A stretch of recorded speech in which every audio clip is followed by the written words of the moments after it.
Mitchell. The business department fully supports the idea of Joliet Junior College as a center of civic engagement. And by inviting the mayor here to speak and give his State of the City address, we're hoping to contribute to that mission. The mayor has spent his entire adult life in public service and civic engagement, so we're really pleased to have him here today. You know, almost 200 years ago, the famous French writer Alexis de Tocqueville said that the high level of civic engagement in the United States is what really was essential to American democracy, and 200 years later it still is. It's essential. And today many people suggest that civic engagement is on the decline, that Americans are more engaged with their cell phones and their computers than with their communities. And as you look around the room today, I think there's some room for optimism. We've been talking about civic engagement, and as you look around the room, this is what civic engagement looks like. And so we're really happy to have the mayor here today and participate. Before I introduce the mayor, I'd like to just mention a few people who really were involved today. I want to especially recognize Business Department Professor Margie Sepon, who conceived of the idea of this event and has been, with her enthusiasm, promoting this around campus. She's really been a partner in making this work, so I wanted to let everyone know about that. A few other people to thank. The Business Department would like to thank Laurie Johnson, one of our accounting professors, is the sponsor of our business club, and the club itself has been here today to help host this event and be engaged, so thanks to them. Amy Sims and the Intercollegiate Council have been involved in spreading the word across campus about this event. Our Director of Communications, Kelly Roeder, has really reached out to the community, to the public, to publicize this event and make it a true community event. And finally, if you didn't notice, there's food in the hallway, and you're welcome to eat. And that was donated by Christy Mulvey and the JJC Foundation. So thank you to them. It's truly an honor to introduce Mayor Odekirk to you. Bob Odekirk is one of those people who took President Kennedy seriously when he said, ask what you can do for your country, because that's what he's done. He began his career as a Joliet police officer and detective. While working in those positions, he attended John Marshall Law School. After graduation, he went to work as a prosecutor for the City of Chicago and the Cook County State's Attorney's Office. He has served in private practice. Beginning in 2008, Mayor Odekirk spent 20 months in Iraq with the United States State Department and the United States Army, and he served as a trainer and mentor for the Iraqi police, and he was promoted to the regional commander for the Northern District of Iraq, so he's faced some real challenges. He returned to Joliet to practice law and serve in the city council, and then for the last several years he's been serving as the mayor of the third largest city in the state of Illinois, and in that position he faces challenges that are the same as all urban areas in this country. He faces social and economic challenges, and he'll talk about some of those today and about his vision for the city. So we really appreciate his attendance and participation with us today. The mayor and his wife, Rebecca, who is here, have 3 children, so we welcome the mayor and his wife both. And finally, he's a great friend of Joliet Junior College, so please welcome the mayor of Joliet. Thank you. Thank you. Good afternoon. Thank you everyone for coming out today. Big thanks to Joliet Junior College for putting this on. And it should be mentioned again, Margie Sepon, she's here somewhere. This was her idea last year, and it was a great idea. In the era of social media and fake news, and it's real, it exists, it's great to have an opportunity to speak directly to people and have an open forum like this. So again, thank you to each and every one of you for coming. At the end of the speech, we're going to open up for questions, so I'll be happy to hear from you and answer questions also. So anyways, let me get into the speech. When I was here a year ago, I bragged about the good things that were happening in Joliet, and economically all the good news that happened in Joliet. I took the time to compare the numbers from 2015 from where they were the year before, and we were up across the board in every area that you could measure. So the challenge is, as mayor and as the city council members, can we keep the momentum going? Can we keep it going? And I'm proud to say that we did in 2016. There's great news that I want to share, and I'm just going to jump right in. We'll talk about some of the numbers, and then we'll dig a little bit deeper. But in 2016, for residential single-family permits issued by the city of Joliet, the city issued 195 new permits for single-family homes. That's up 31% from where it was the year before. For multifamily permits for apartment buildings or townhomes, the city issued 68 permits, which was up 119% from where it was the year before. Total new residential permits last 12 months in the city of Joliet, 263 were issued. It's a 46% increase from where it was in 2015. So the city of Joliet once again is growing, and that's good news. We look at what's been done commercially for the last 12 months within the city. The total new square footage from commercial permits which were issued in 2016 in Joliet was 438,539 square feet. That's up 246% from where the city was in 2015.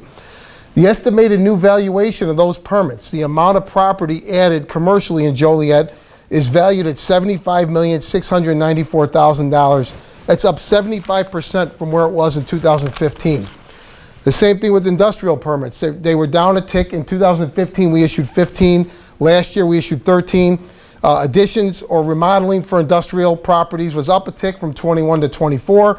The total new square footage added in the city of Joliet for 2016, 3,603,000 square feet of industrial sites being built in Joliet in the last 12 months. The new valuation of that property is $134,975,000.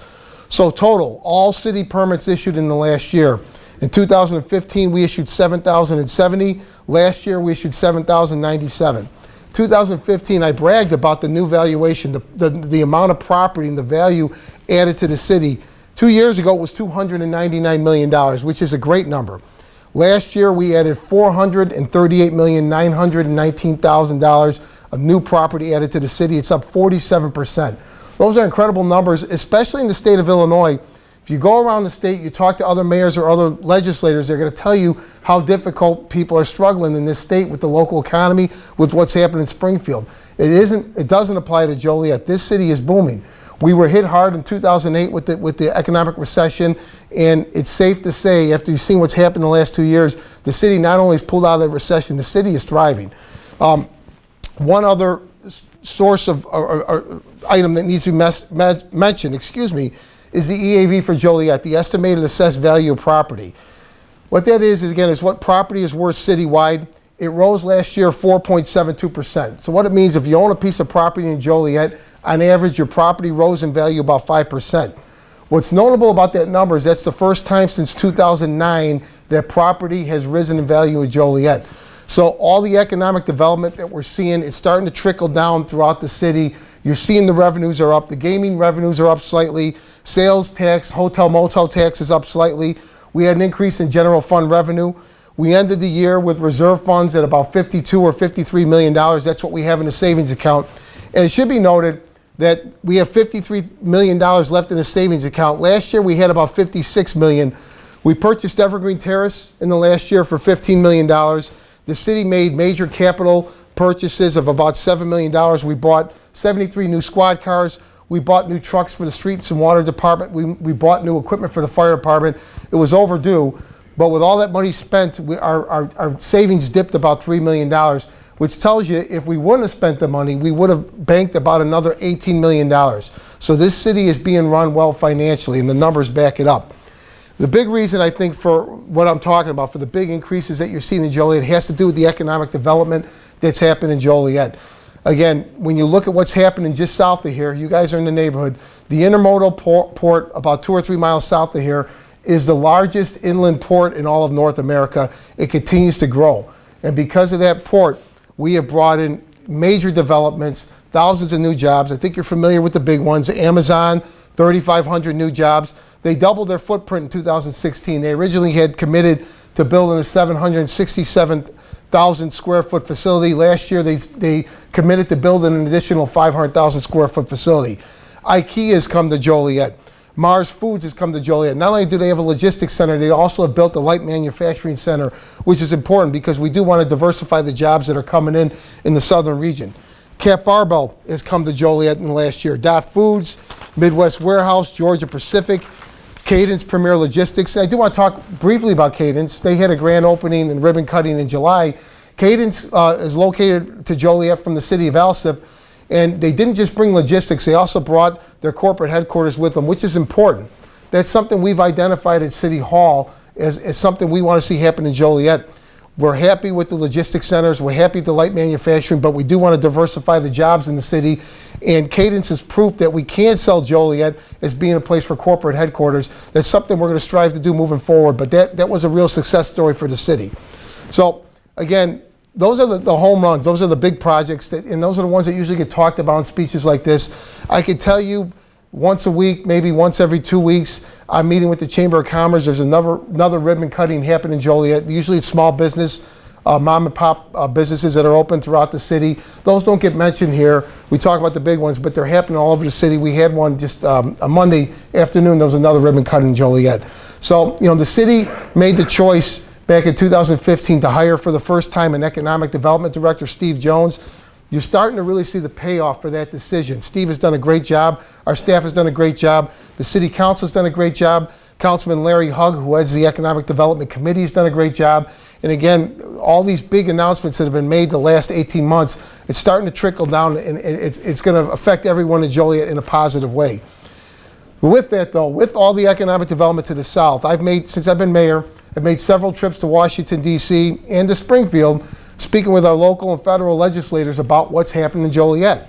And we keep telling the same story. This is an economic bright spot in the state of Illinois. Unlike anything else in the state of Illinois, look what's happened in Joliet. With all the business and the development that's come in, it has tested the local infrastructure. The roads were not built to handle the amount of truck traffic that is now coming in and out of Joliet every day. And we've made the appeal to our federal legislators. We need help in Joliet. We need federal dollars. We said the same thing in Springfield. We need help in Joliet. When I was elected mayor and sworn in May of 2015, I identified the Hobolt Road Bridge, which I'm sure you're familiar with because it's right down the road from where we're at, as being something that we had a target in Joliet. I don't believe that the Hobolt Road Bridge is going to solve a truck problem, but it's going to be a big solution, an alternate route into Center Point from I-80, and most importantly, get the trucks off of Route 53, away from Laraway School, away from those subdivisions, onto a truck bridge, a truck route in and out of Center Point. And in July of 2016, after about a year of work, Governor Rauner came to Joliet to announce that the state was going to engage in a public-private partnership to build that bridge.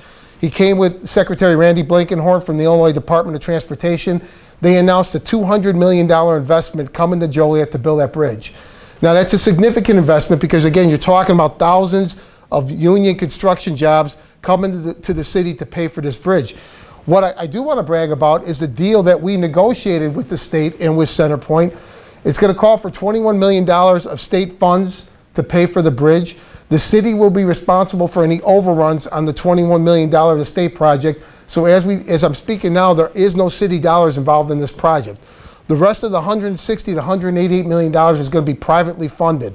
And that's crucial. This isn't just government investing in Joliet. We are selling our city to private individuals. We have private money coming into Joliet, and it's a great victory for the city.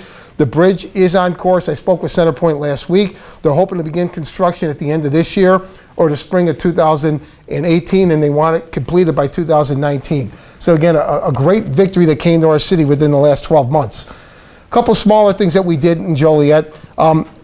People usually are surprised to hear this. The largest employer in the city of Joliet is St. Joe's Hospital.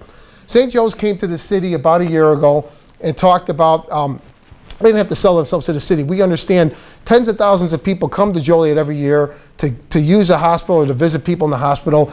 And St. Joe's was expressing a little bit concern about the neighborhood around the hospital and how they thought the neighborhood needed a shot in the arm. There's older buildings. They want to keep the businesses there, the medical offices, medical campus that they have there, they want to keep. So they partnered with the city. We've established a TIF district. It's a tax increment financing district. The idea being that the tax dollars that are generated from St. Joe's and the neighborhood around St. Joe's are going to stay in that neighborhood and be reinvested in the neighborhood. It was a great example of city government partnering with private entities, St. Joe's Hospital and the other property owners in the area. It's government working together. It's working for the betterment of the neighborhood. And I absolutely believe we're going to see dividends for what we've done at St. Joe's. We did the same thing on the east side of Joliet. Now, I regress for just a second. When I was running for mayor, when you were on the east side talking with residents or talking with business owners, a common refrain that you heard from the people in the older parts of town was that they felt the city had forgotten about them or had left them behind. The city expanded west. We expanded south to the Kankakee River, north almost up to Oswego, and that the older parts of town were left behind. And a lot of the older business owners were saying that. Now, on the east side of Joliet, in the downtown business district, there is another TIF district that's it's existed for about 30 years. And again, the idea that the money that is generated from the downtown businesses be spent to redevelop downtown, to improve the streetscapes or facades on buildings, or to be used as incentives for new businesses coming into downtown Joliet. So I asked a very simple question. We had a staff meeting, and I said, why is the city concerned with businesses on the 100 block of Cass Street downtown, but the city's not concerned with businesses on the 200 block of Cass Street on the other side of the viaduct? And then, the question was further asked, how can downtown be vibrant if the neighborhoods around it aren't? If they're economically challenged, if they're full of boarded up buildings or empty lots? And the answer is, I think our staff came to the obvious conclusion, it's not going to work. Downtown will succeed if everything around downtown is also succeeding. So with that in mind, and with in mind the complaints that I had heard from the east side businesses, we extended the downtown TIF district. It now goes up East Cass Street, it goes north on Collins Street, it goes south on Chicago Street. The people, Jacob Henry Mansion, came forward to the city, they want to be included in, so it also goes south on Eastern Avenue. And again, the idea that the tax dollars that are generated from those neighborhoods are going to stay in the neighborhoods and be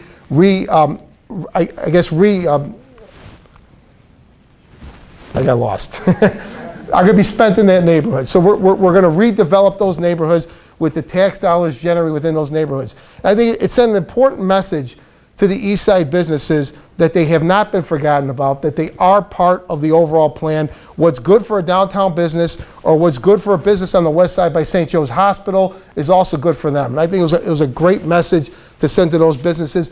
And I do believe, I'm going to tip my hand a little bit, that you're going to see the benefits from this probably sooner than people expect for what we're doing on those east side businesses.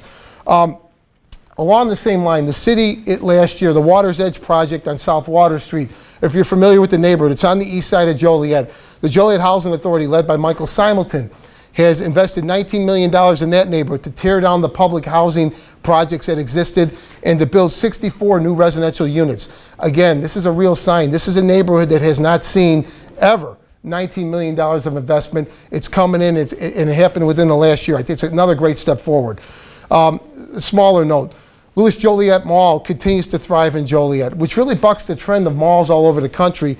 When you talk to other mall owners, they're struggling with Amazon and with online retail. Our mall in Joliet is thriving. It's a great source of revenue for the city, but also a great example of the good work they're doing out at Louis Joliet Mall.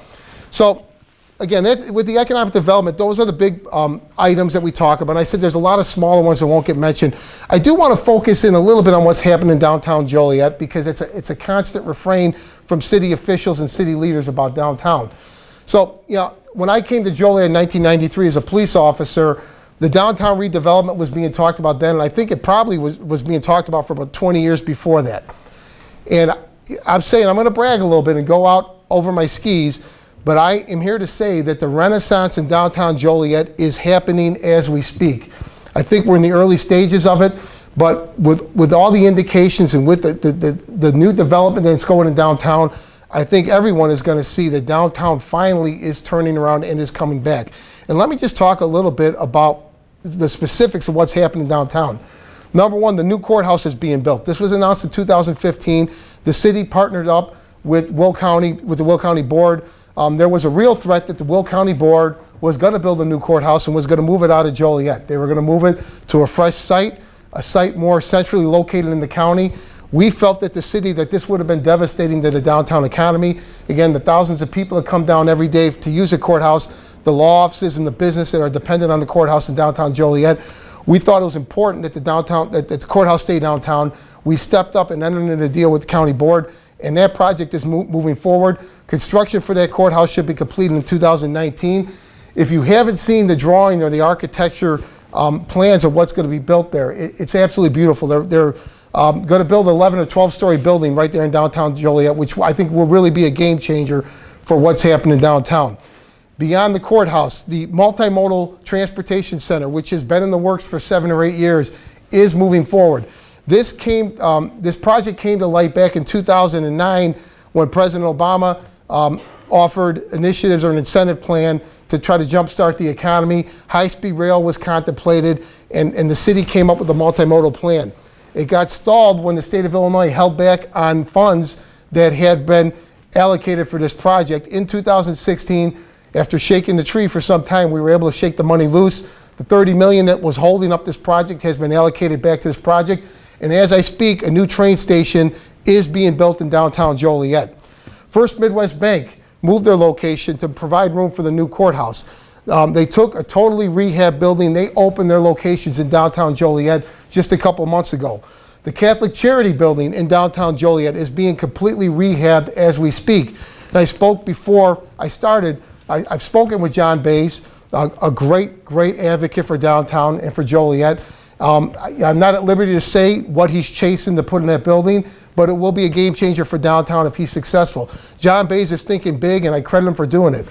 The Barber Building is being, as we speak, completely rehabbed in downtown Joliet. Thank you to Mr. Petrie for his investment in our city. The Barber Building is going to have commercial use on the ground floor, and Mr. Petrie is building 30 residential units on the upper floors of that building. There is a brew pub, which is going to open this spring or early summer in Union Station, a microbrewery, which is the first one which has happened in Joliet, which is really odd for a city our size that there hasn't been a brew pub. We have one opening in Joliet. It's going to open downtown at Union Station. A second brew pub has come forward. They're working with the city to open and locate in downtown Joliet. Chicago Street will be reopened in 2017. I met with Jim Hawk and Councilman John Girl on Tuesday evening. We spoke about the proposal that we made with the Will County Board to finally open up Chicago Street the way it was years ago. We have a meeting scheduled with the Will County Board in 2 weeks.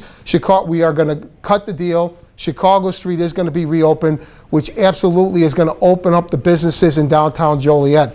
And that's not coming from the mayor. We've heard that from large corporations, from national corporations, that a holdup over the years has been the lack of accessibility getting downtown. So outsiders have told us, open up Chicago Street, downtown will flourish. It's going to happen. And I think when it does, it is going to change the face of downtown Joliet. The other, I think 2 big things which have really changed the face of downtown Joliet have to do, one with Joliet Junior College and the other with the College of St. Francis. Both schools have opened campuses in downtown Joliet. St. Francis opened theirs last year. It's thriving. As I'm sure many of you know, Joliet Junior College made a major investment in downtown Joliet. They have built a 96,000 square foot facility, 6-story building in downtown. It's open right now. I'm just curious, how many people in here have classes in that downtown building? None, okay. Well, it's a work in progress.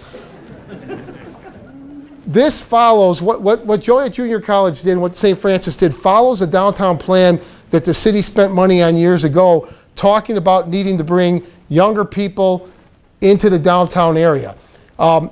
With younger people, you get restaurants, bars, and entertainment that didn't exist before. So I think that the commitment that the junior college made to downtown, that St. Francis made, is key to downtown being redeveloped and moving forward. I want to personally thank Joliet Junior College for being great civic partners, and the College of St. Francis. I want to talk a little bit about some of the other successes that have happened locally in our schools, not at the college level, because I think it needs to be noteworthy. When I gave this speech a week ago, I didn't talk about the Plainfield School District, and I was remiss for doing that. I want to thank the Plainfield School District for the outstanding work they do teaching the young men and women on the west side of Joliet. I did specifically talk about some of the Joliet schools, and I did it because I believe the Joliet schools are somewhat maligned, and I think it's unfairly so. And there are a couple examples of what's happened in the last year, real positives that need to be said by me, by other community leaders, and by you to spread the word about what's actually happened inside Joliet Public Schools. Eisenhower Academy is District 86 here in Joliet. It's for 1st to 5th grade. It has 260 students. Eisenhower won a very prestigious award in the last year. Eisenhower was awarded the 2016 National Blue Ribbon School Award. And to put in perspective what that means, Eisenhower was one of only 21 schools in the state of Illinois to win this award, and one of only 279 schools in the entire country to win this award. This is a great success story right here locally within Joliet Public Schools. So thank you to Dr. Teresa Rouse and the good people over at Eisenhower for what they're doing in that school. Joliet Township built an addition on their building, 43,000 square foot addition. This is a building that was first constructed in 1901. You're familiar with the old limestone building that looks like a castle. Somehow, they were able to do a construction 115 years later and blend it seamlessly with the old building. It's a great addition to a great school. They're doing great things at Joliet Central. Joliet West was not outdone last year. We had 2 state championships coming from Joliet West. The Joliet girls varsity cheerleading won state championship last year, and the Joliet West girls bowling team were also state champions. Great job at Joliet West. I think the best announcement was one that was made. I'm cheating because it was made a couple weeks ago in 2017, but technically it occurred in 2016, so I'm going to brag about it. Joliet West had a ceremony where they brought in the AP teachers, the AP students from Joliet West with the AP teachers and students and staff from Joliet Central. They were awarded, now this was national recognition, the Joliet Township High School School District 204 was named the Advanced Placement District of the Year. And to put that in perspective, this was a national award. Joliet Township High Schools ranked #1, competing against over 10,000 other school districts across the country. This is a great success story and one that needs to be said and repeated by local officials about the good things that are happening in Joliet Public Schools. So again, I was at the ceremony. I thanked everybody there. I thanked them a week ago. I'm thanking them again. Thank you to the teachers, to the staff, to the school board for all the hard work they've done bringing that prestigious award to the city of Joliet. Internally, there were some changes that were made within City Hall in 2016 I'm going to speak about briefly. These aren't things that ever make the newspaper. They're not newspaper stories, but things that are happening within the city of Joliet, and I think positive things. Number one, for the first time in the history of the city council voted to bring in Inspector General to create that position within the city of Joliet. And I think we landed a real coup. Chris Regis, who also was a former Joliet police officer, was a state's attorney. He'd been one of the top felony prosecutors in Will County for the last 20 years. We were able to get Chris Regis to leave the Will County State's Attorney's Office and to come to the city of Joliet to fill that role. Now, the role of the Inspector General was to combat fraud, waste, and abuse within city government. So it's basically an internal affairs organization within the city of Joliet that never existed before. And I'm happy to say that in the first year of office, Mr. Regis, as an Inspector General, has identified and taken measures to correct over $2 million in losses that the city was suffering internally. So again, these were ongoing errors that were happening within the city that have been identified and are being corrected by the Inspector General. He also took the initiative. For the first time, we have created internal controls within the legal department to prevent abusive spending within the legal department. We are in the process of doing a complete revision of the Joliet City Code of Ordinances. Many of these ordinances are over 100 years old. It's kind of comical if you read them. They simply don't apply, but they've been on the books and they remain on the books. They're being revised by the Inspector General. Again, this is happening as we speak. It's in progress.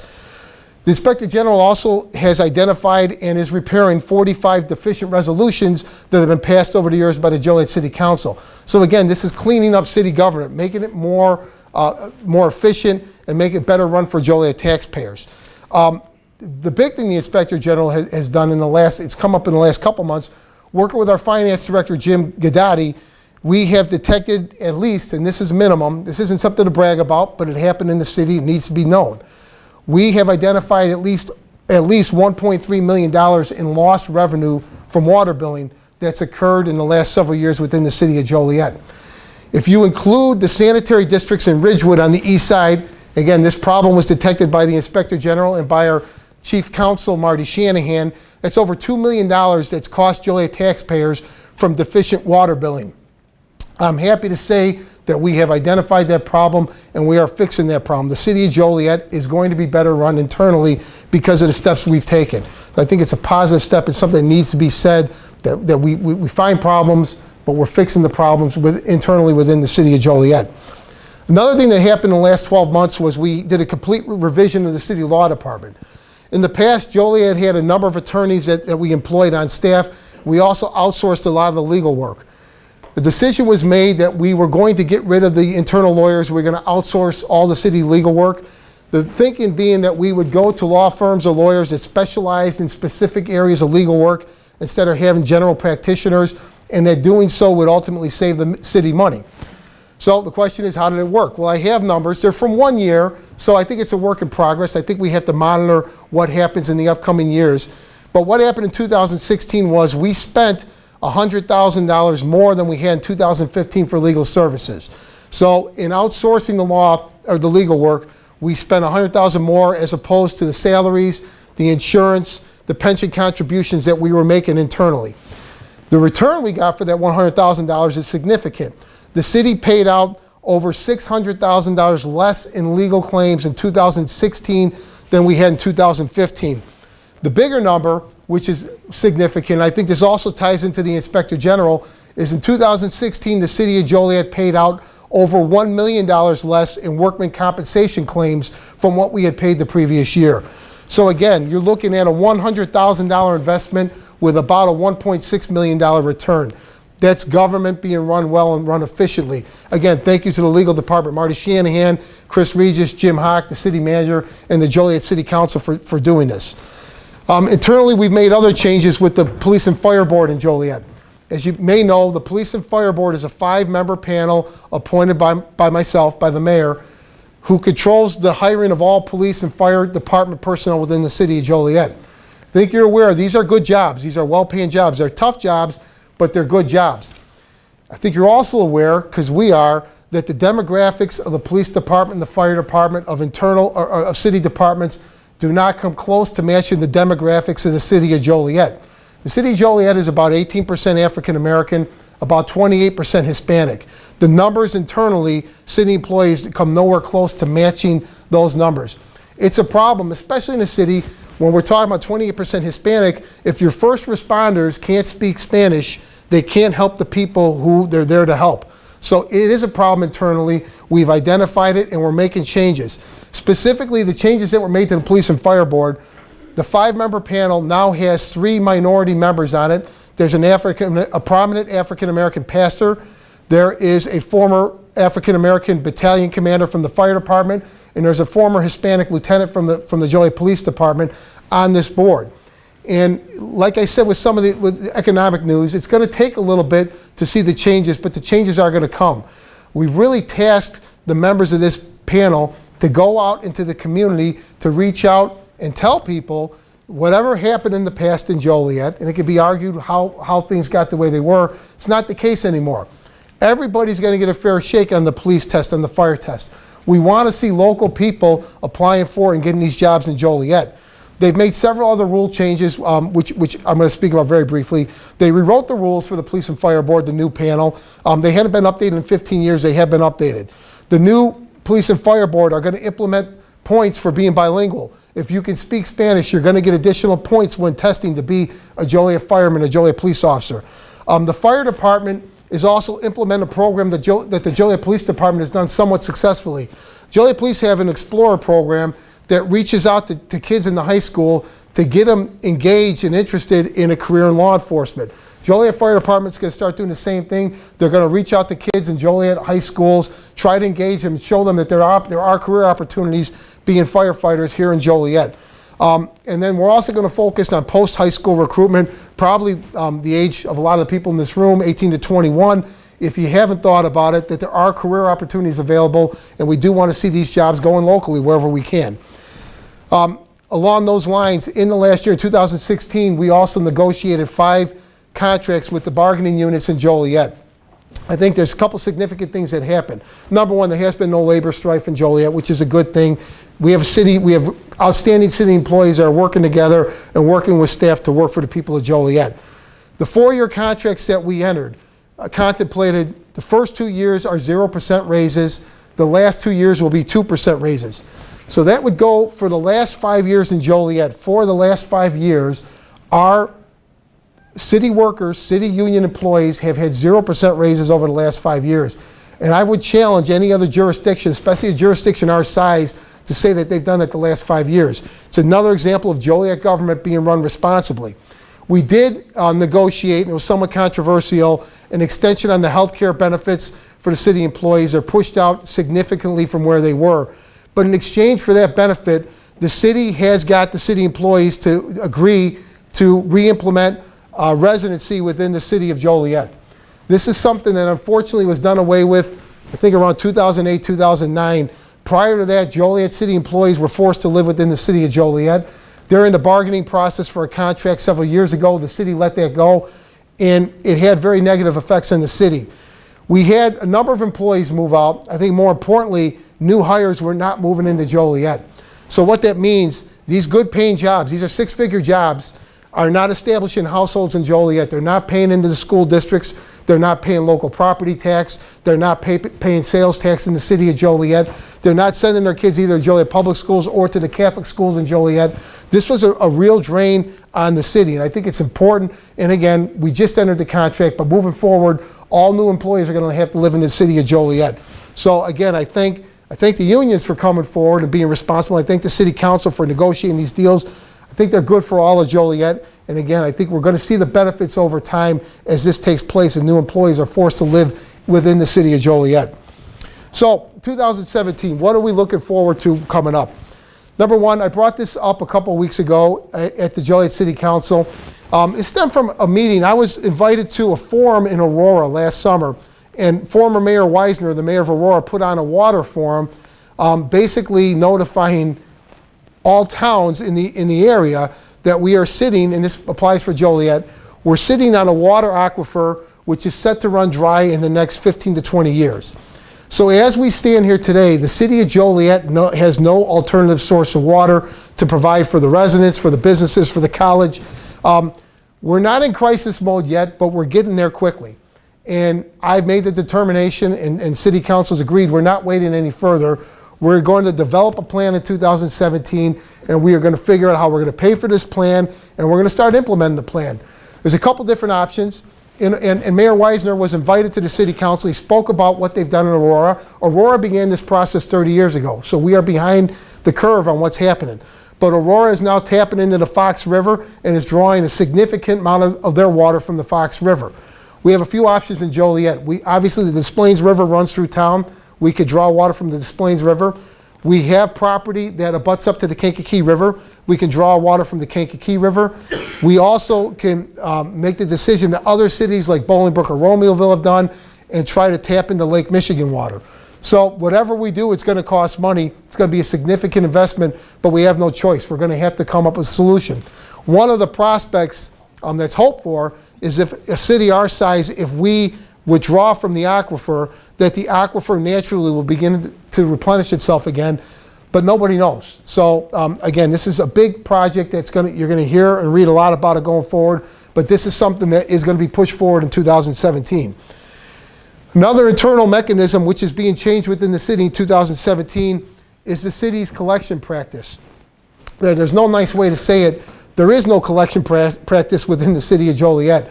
There are tens of millions of dollars of unpaid sources of revenue that have not been pursued by the city over the years. I've spoken with the city of Chicago, with Aurora, with Waukegan, other large cities to see exactly how they're doing it. We are going to open this up. We are going to bring in a collection firm, a law firm that does collection for municipalities.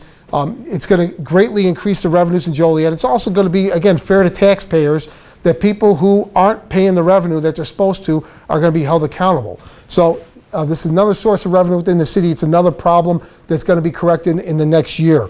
I think you're going to see significant economic development continue in Joliet. I talked about what's happening downtown. I know there's plans tentatively for other economic development projects downtown and other parts of the city.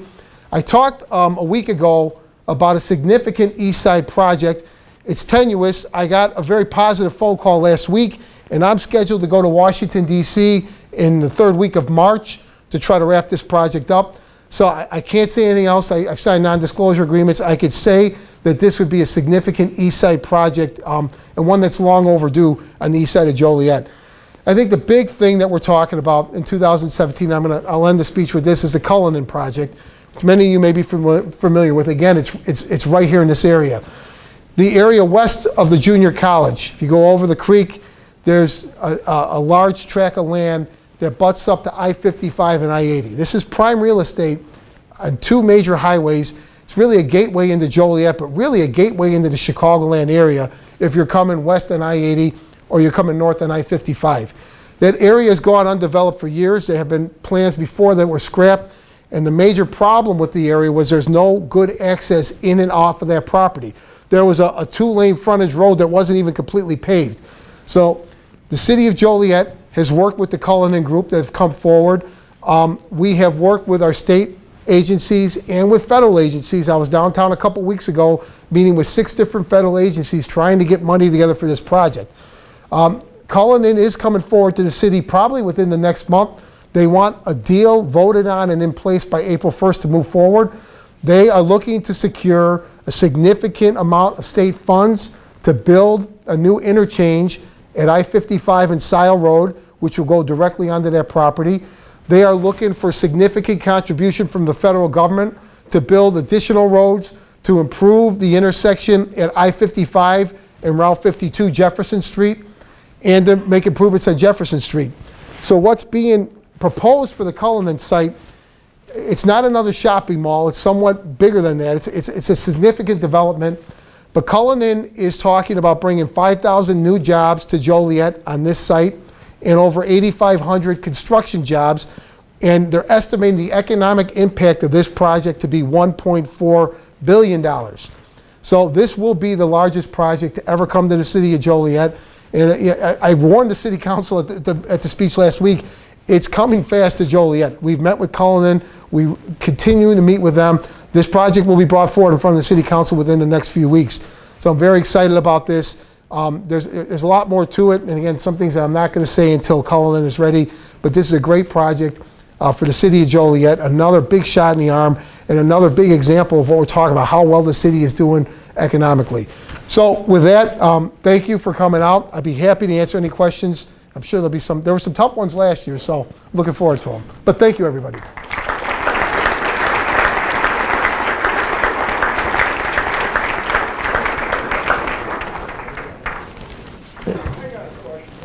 Yes, sir. There's an ordinance against letting your grass grow too long. Why isn't there an ordinance for all these slumlords that live around my house to rake their leaves? Well, yeah, we have an ordinance for the length of grass, not for raking leaves. We used to allow people to rake the leaves into the street, but we don't do that anymore either. When is something going to be done about it? You know, why have one ordinance without the other? Since I've been on the council, it hasn't been discussed. I'd be happy to bring it up to the council or to the legislative committee and see if they'd be interested in revamping the ordinances. Because all the leaves go into my yard. Yeah, I understand. I'm stuck with them. Yes? I have a question about the Route 30 by 5 truck stop that used to be there. What's going on with that? There was a project that was supposed to come in that may be on hold. It was actually, the truck stop property, half of it belongs to the Plainfield, half belongs to the city of Joliet. Plainfield thought they had a major retailer coming in, and that may not happen now. So right now, there is nothing on the books for that piece of property. Yes? You know, I read in the Herald a couple days ago that JJC is talking about raising tuition again.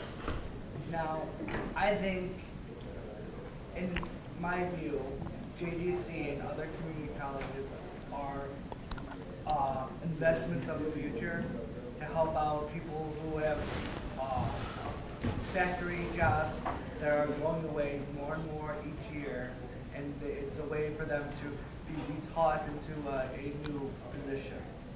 Now, would the city be willing to help out the burden so the tuition won't go as high as its rate on? Because I know a lot of people say they can barely pay for school now, even though this is the cheapest option they have. If it goes any higher, they are not able to get an education or to go to school. Yeah, what the city does with JJC, like with the development downtown, there's we can waive permit fees or along those lines, and we do, I think, work with the junior college in that manner. As far as the city actually paying for tuition, I don't think that. Not paying tuition, just helping out a little burden. Well, I think we do help the college a lot. As I said, Joliet Junior College and St. Francis are great community partners with Joliet. We have a great relationship, and we're constantly working with the two.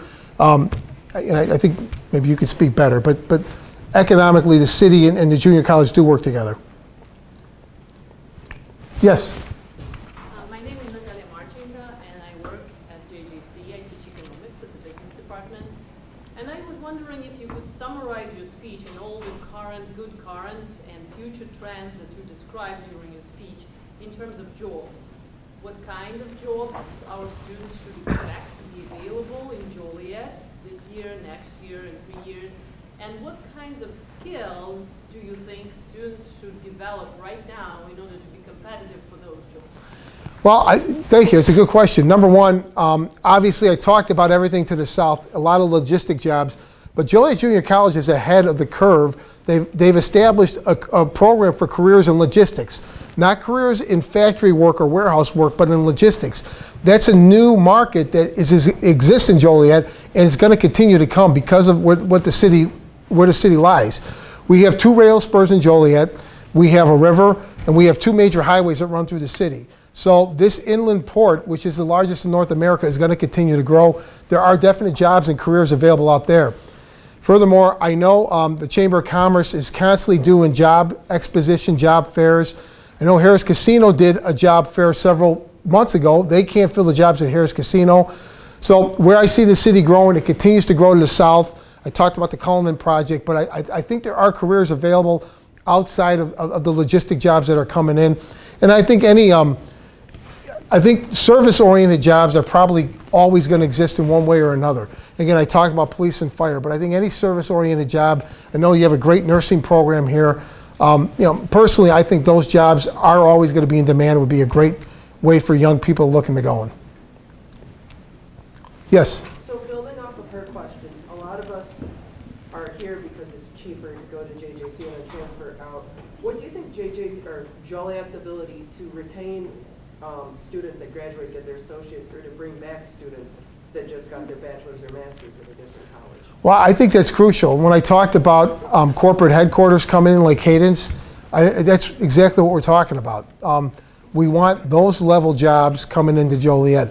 Joliet's been a blue-collar community. It still is a blue-collar community. What's happening to the south are a lot of blue-collar jobs. We're looking for more than that. We want to diversify what's coming in. I pointed to Cadence as one success story, but we're cognizant at City Hall that there need to be more. Yes? Hi, Mr. Mayor. Eric Doris, resident of the East Side. My family's been here for 3 generations. I am wondering about, is there any movement to make a cultural plan for the city of Joliet? I know that there's been a lot of development downtown with the Rialto and the colleges moving in. Yes. But do we have a major idea or some kind of brainstorming group that is thinking about arts and culture in Joliet? Not directly related with the city. I know there's a number of groups. For example, we with the streetscape for Chicago Street, they're putting together a committee for people to help with the redesign of Chicago Street. There's a public arts foundation that's located downtown that receives grant money from the state for a lot of the public art you see throughout Joliet. No, there is not a branch within City Hall for cultural purposes, but again, I think the junior college may dip into that, and I guess with the culinary school, and I think St. Francis does also, but no, not within city government. May I follow up question? Sure. Do you think it would be a possibility, or would you consider creating a city-sponsored cultural plan like the one Chicago has? I think it's something the city would absolutely partner up with it. I don't know if that would ever be a branch of city government. But certainly, like we work with other entities or with the city center partnership, I know the city would work with that. Okay, thank you. Yes. I'm Jared Martinez. I'm from the co-editor of the Blazer newspaper. According to Electricity Local, the average electricity rate in Joliet is 79.16% less than the national average rate, while the Illinois' average consumption of electricity is ranked third in the United States. Do you see this trend continuing with recent EPA rollbacks? I don't know. I do know that we are converting a lot of our streetlights to LED lighting, which will absolutely reduce the cost, and it's a green way to go. Less energy will be used. The city doesn't own all the streetlights within the city. ComEd owns probably about 70% of them. The city owns 30%. We actually, just this week at the Public Service Committee, we're talking about doing an inventory to find out exactly who owns what lights, because we don't have that right now, and converting all that we can to LED lighting, which absolutely will reduce the energy being used in Joliet. Yes? Question, Mr. Mayor. Oh. Oh, I'm sorry. Yeah. I know you said you're in the works of building a new train station. Will that come along with getting more base buses in the community as well and surrounding communities? Yeah, I talked about a multimodal center that encompasses Amtrak, Metra, high-speed rail south, and the Pace bus service. It was all being redone in the downtown area. So, and I know Pace has expanded service going further south to get people out to the jobs that are out, the Amazon, the IKEA, the warehouses. So yeah, Pace is a good partner with the city, and it has been expanded, and I'm sure it will be in the future. Yes. Mr. Mayor, when are you gonna, I'm a contractor here in Joliet. As a matter of fact, I'm on my third generation of inspectors in Joliet. When are we gonna start getting down on all these fly-by-night contractors that don't pay business license? There's a lot of garages that in Joliet that are doing auto mechanics that don't pay a business license. I mean, these are all home-owned businesses. They're working right out of their garage in the neighborhood. Right, it's an ongoing problem, and I mean, it's something the city's constantly addressing, people that are trying to skirt the system. It's never going to stop, but we do address it. If you have a specific, if you let me know, we'll get neighborhood services on it, and they'll deal with it appropriately. Yes? What's a 5 to 10-year future plan for the Rialto? Well, that's a good question. The theater, well, I think the new board that's been put in place is outstanding. They're all professionals. So I think they are moving the right direction. I think the 5-year contract that was just signed with VenueWorks was a positive. There needs to be some stability at the theater to allow VenueWorks to do the work they're going to do, start booking shows. I think ultimately the Rialto is going to need another committed source of funding. I don't think the theater is going to stay open on ticket sales. I think the challenge for the city, for that board, and for a committee that I put together is to identify where that funding is going to come from so they know they have X amount of dollars to help them operate every year. Yes? Regarding the Cullinan project, a couple of quick questions. First of all, do you ride a bicycle? Ever? Oh, once in a while, not often. How would you get from Shorewood to Joliet? Right now, you'd have a hard time. Right, exactly. You'd have to take Route 52 or Black Road or Cape Farm Road to get from one side to the other, or to go south on River across I-80 Right. to get to the bike trails over here. If the Cullinan project is successful, which I certainly hope it would be, it would affect the north boundary of our campus here. And I hope that you would consider putting in some sort of a pedestrian bicycle crossing over I-55 that goes along with that new bridge that connects Sile and County Farm Road. Because I think a lot of students might be able to make use of it. Faculty here, staff here might be able to make use of it. And just in general, to be able to get to the new facility at Cullinan. Yeah, I think it's a good idea. And just so you know, what's also being contemplated are 2 roads from that site cutting through to Hobart Road, one north of the college, one south. So I do think bike paths are necessary. I think Will County was talking about a bike path on Black Road over the expressway. Don't quote me, but I know that's been talked about. I'm not sure where that's at. Okay. Yes? Are there any new or exciting, like revolutionary ideas that you would like to bring to the city, such as like some form of clean energy? Like I know that there are some cities in Arizona that are converting most of their houses to have solar panels.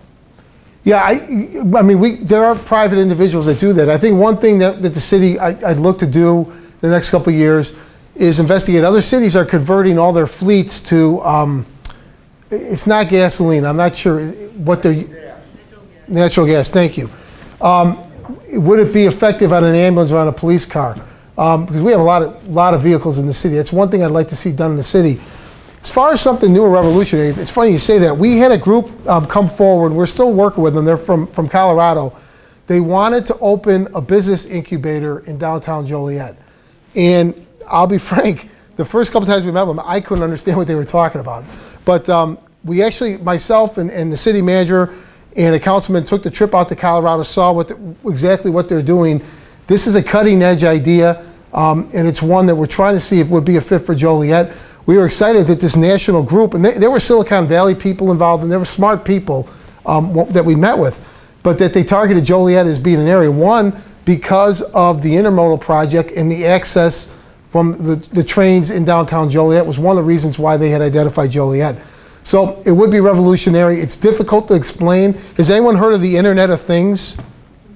Okay, they threw that term around, and someone can explain to me when we're done. I still don't understand it, but yeah, this is cutting edge of what they're talking about doing, and it would be a real step forward. It'd be a regional project if it came to Joliet, because this is something that just doesn't exist in the region right now, or not of any significance. Any other questions? Oh, yes, sir. What is this bridge that you're talking about that's on Oklahoma? Yeah, yes. It's going to be a toll bridge for trucks to get in and out of the intermodal.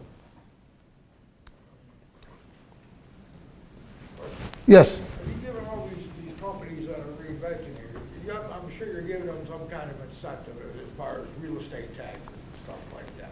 What about the regular homeowners here in Joliet? Where does that benefit us, giving all these big companies the tax incentive? Well, I mean, there's not a set plan. We work with each company individually because you don't want to give away the farm. But I think you saw it in the numbers I just read off. The economic development, the money that this is generating, the jobs that are coming in the area, benefit people like you that are homeowners. Because for the first time in 8 years, your home value went up. So it's trickling down, but it's beginning separate entity. We don't set taxes. That's the assessor. But your home increasing in value is a good thing for you and for everyone in Joliet, and it's a direct benefit from what's happened, from all the economic development that's happened in the city. What about all the slumlords, the slum landlords all around me? Well, like I said, we have neighborhood services. If you have addresses, contact the city. They'll get on those people. Anybody else?